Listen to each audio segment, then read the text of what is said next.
Covid అనేది మళ్ళీ వచ్చేసింది. రీసెంట్‌గా కేసెస్ అనేవి మళ్ళీ రిపోర్ట్ అవుతూ ఉన్నాయి హాస్పిటల్స్‌లో. ఆంధ్రాలో కూడా రిపోర్ట్ అయ్యాయి కొన్ని. సో, ఈ కోవిడ్ కండిషన్స్‌లో తీసుకోవాల్సిన కొన్ని ప్రికాషన్స్ గురించి అండ్ అంతేకాకుండా ఈ టైంలో ఫాలో అవ్వాల్సిన కొన్ని ఫుడ్ టిప్స్ గురించి ఈ వీడియోలో మాట్లాడుకుందాం.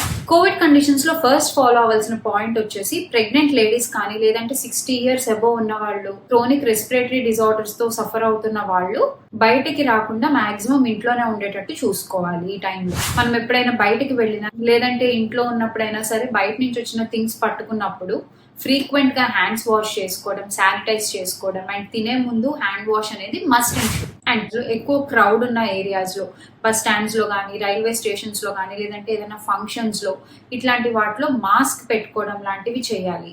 అండ్ అంతేకాకుండా బయట ఎప్పుడైనా సరే ఆఫీసెస్ కి వెళ్ళినప్పుడు బాగా నాన్ వెంటిలేటెడ్ ఏరియా అయితే కనుక అక్కడ కూడా మాస్క్ అనేది వేసుకోవాల్సి ఉంటుంది. ఈ కోవిడ్ టైంలో ముఖ్యంగా పాటించాల్సింది ఏంటి అంటే ఫంక్షన్స్ కానీ, పార్టీస్ కానీ ఇట్లాంటివి అవాయిడ్ చేసుకోవడానికి మాక్సిమం ట్రై చేయండి. బేసిక్ గా ఇప్పుడు వచ్చిన వేరియంట్ ఏంటి అంటే కనుక నాట్ సో డేంజరస్ బట్ ఈజీగా స్ప్రెడ్ అయ్యే ఛాన్సెస్ ఉన్నాయి. నెక్స్ట్ పాయింట్ వచ్చేసి ఎవరికైనా సరే cough, cold, nausea, vomitings, sore throat ఇట్లాంటి సిమ్టమ్స్ ఉన్నాయి అనుకుంటే కనుక హాస్పిటల్కి వెళ్ళి get tested once. Coming to few food tips to be followed in covid condition ఏంటి అంటే కనుక సోర్ థ్రోట్ ఉంది అనుకుంటే కనుక జింజర్ టీ లాంటివి తీసుకోవడం, హాట్ వాటర్ కన్స్యూమ్ చేయడం లాంటివి ట్రై చేయండి.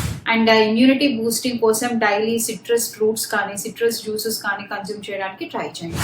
మేక్ షూర్ మీకు కనుక గ్యాస్ట్రిక్ ఇరిటేషన్స్, జిఐ డిస్టర్బెన్సెస్ ఉంటే కనుక ఈ హెవీ సిట్రస్ జ్యూసెస్ కూడా అవాయిడ్ చేసుకోవాల్సి ఉంటుంది. అండ్ ఫుడ్ ఏదైనా ప్రిపేర్ చేసుకుంటున్నప్పుడు, కర్రీస్ చేసుకుంటున్నప్పుడు కొంచెం టర్మరిక్ యాడ్ చేసుకుని ప్రిపేర్ చేసుకోవడం. ముఖ్యంగా బయట స్ట్రీట్ ఫుడ్ లాంటివి, పానీపూరి లేదంటే పిజ్జాస్, బర్గర్స్, నూడిల్స్ ఇట్లాంటివన్నీ కొన్ని రోజులు అవాయిడ్ చేసుకోవాల్సి ఉంటుంది. సో హోప్ ఈ వీడియో మీకు మంచి ఇన్ఫర్మేషన్ ఇచ్చి ఉంటుందని. Thank you for watching. Please subscribe to our channel diet and slim by పరి, and also do please follow us on our Instagram channel as well. Thank you.